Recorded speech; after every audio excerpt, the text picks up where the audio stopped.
पुढची एक ब्रेकिंग बातमी आहे, कारण अमेरिकेची युद्धनौका अब्राहम लिंकन ही सध्या इराणपासून 192 किलोमीटर इतक्या दूरच्या अंतरावर आहे.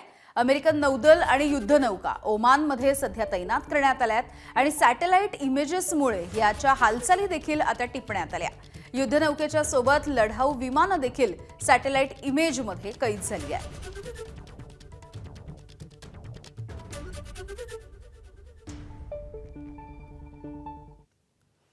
तर अमेरिकेच्या या नाकाबंदीचे परिणाम नेमके काय काय होऊ शकतात बघूया.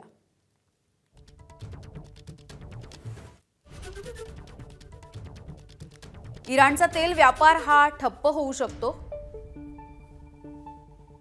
इराणच्या पेट्रोकेमिकल उत्पादनं, सिमेंट, स्टील, सुकामेवा याच्या निर्यातीला देखील फटका बसू शकतो.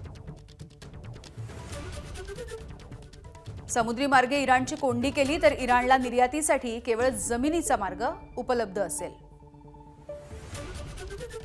इराक, अफगाणिस्तान, पाकिस्तान, तुर्की, अझरबैजान, तुर्कमेनिस्तान या सगळ्यांवरती त्यांना अवलंबून राहावं लागेल. इराणकडून भारत आणि चीनला येणारं तेल, इतर व्यापार हा पूर्णपणे ठप्प होऊ शकतो. अमेरिकेची नाकाबंदी यशस्वी झाली तर जगावरचं ऊर्जा संकट हे अधिक गडद होण्याची शक्यता आहे.